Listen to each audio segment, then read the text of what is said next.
ইমা এটা কি দেখে ফেললাম আমি। চলো বন্ধুরা তাহলে যা যাক এবার চিড়িয়াখানা ঢুকতে গেলে কিন্তু তার মূল্য হচ্ছে পার হেড 50 টাকা করে। ছোটদের একদম টিকিট মূল্য নেই, আর বড়দের 50 টাকা করে।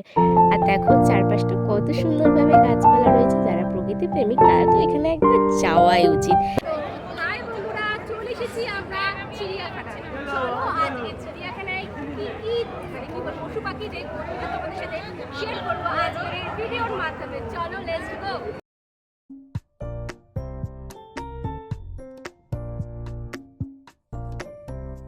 ফ্রেন্ডস, কেমন লাগছে তোমাদের আজকের এই ভিডিওটা? কেমন লাগছে অবশ্যই কিন্তু কমেন্ট করে জানাতে একদমই ভুলো না। আর এখানে কুমিরগুলোকে দেখে তো আমি অবাক হয়ে গেছিলাম যেভাবে উঠে আসছে।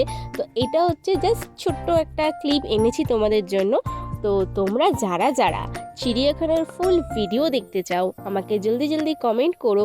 তোমাদের জন্য কিন্তু চিড়িয়াখানার ফুল ভিডিও আসছে খুব তাড়াতাড়ি। আর এইদিকে দেখো লেমুরের প্রেমেটা দেখে তো আমি সত্যিই অনেক অবাক হয়েছিলাম। তো তোমাদের কেমন লাগলো আজকের পুরো এই ব্লগটা অবশ্যই আমাকে কমেন্ট করে জানিও। আমার সাথে থেকো, পাশে থেকো বন্ধুরা। দেখা হচ্ছে নতুন ভিডিওতে। টাটা।